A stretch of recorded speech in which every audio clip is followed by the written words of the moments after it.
What if I told you, your voice isn't just how the world hears you. It's how you hear yourself. Pause and think about that. Every sentence you utter, every word you casually throw into a conversation, every inflection in your tone, it all builds something far more powerful than you realize. Your identity, your voice is your mirror. It's your history, your upbringing, your fears, your triumphs, all woven together in a symphony of syllables and breath. But most of us, we speak on autopilot. We don't even hear ourselves. And that's where the story begins. Let me take you back for a moment. Remember that time, maybe in a meeting, a date, or even just catching up with a friend, when someone spoke, and you were hooked. Not just by what they said, but how they said it. Their presence, their confidence, the rhythm of their voice. It made you want to listen. It made you trust them, admire them, maybe even follow them.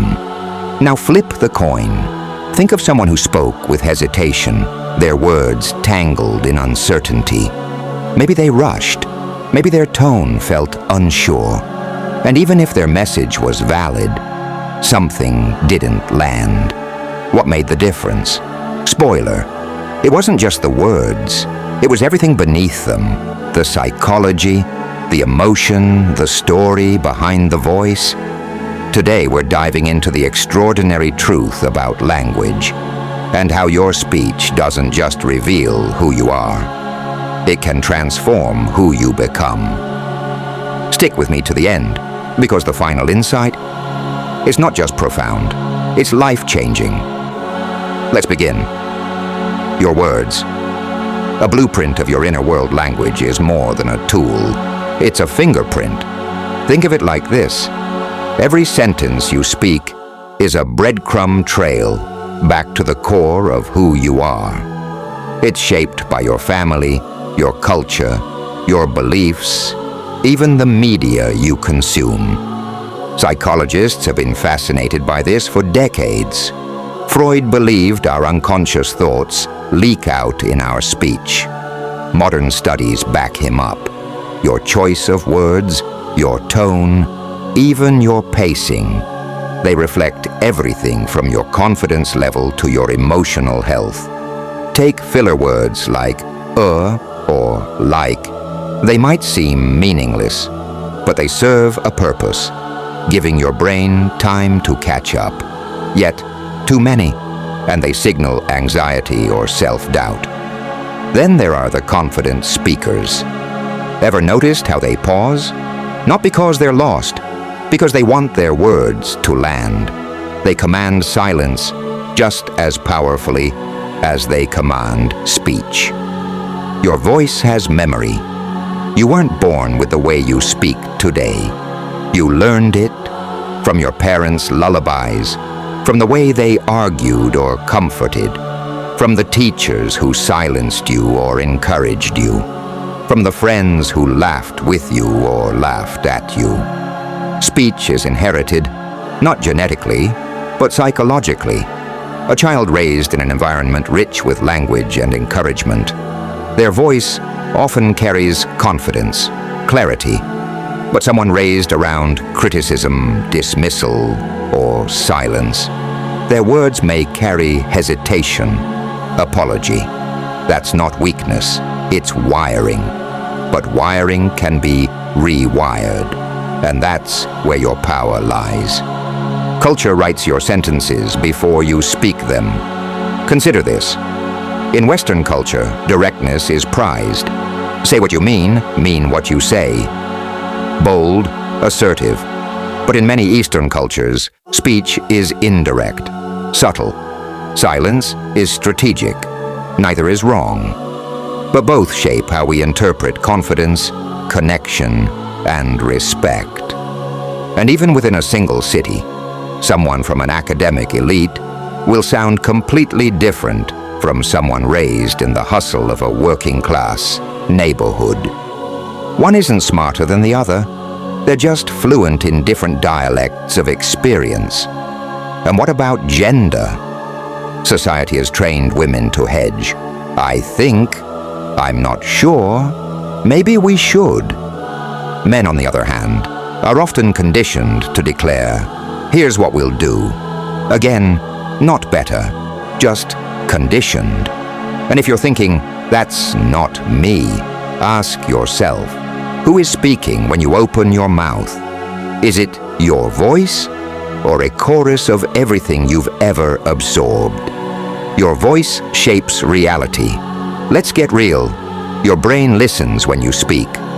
If you constantly say, I'm bad at this, or I can't, you're not just venting, you're programming.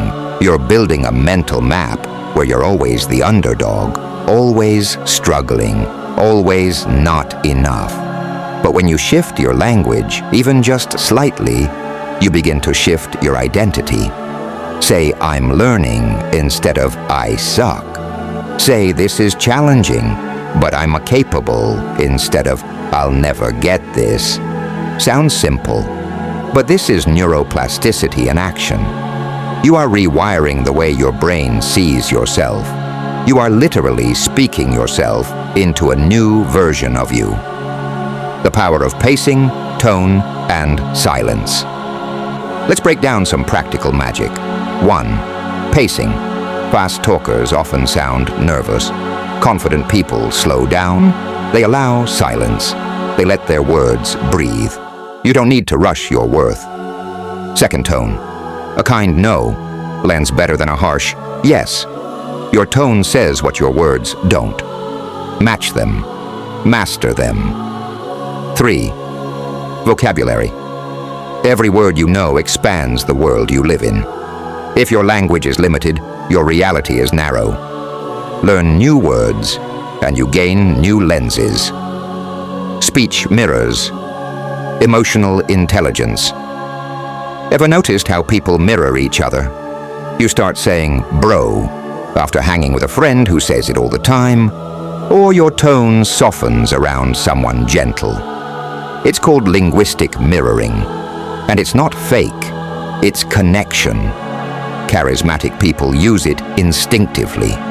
They adjust their rhythm, vocabulary, and tone to match yours, and that makes you feel safe. Seen? You can learn to do this consciously, not to manipulate, but to build trust. Digital language is changing us. In today's world, speech is shifting. Texting, voice notes, emojis, we're speaking in fragments. We've traded depth for speed.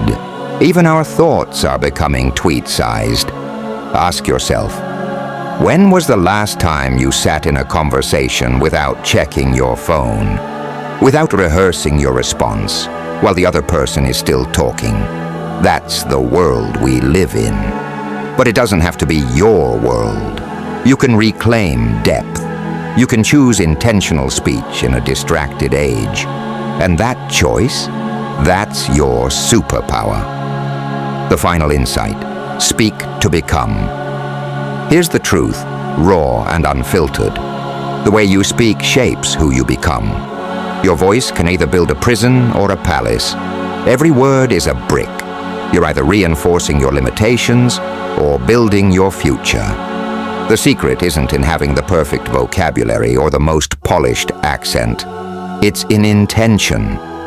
Speak from awareness, not autopilot. Choose power over apology. Choose clarity over confusion. Choose connection over control. Because when you do, you become magnetic. You become unstoppable. You become the person your future needs you to be. Now it's your turn.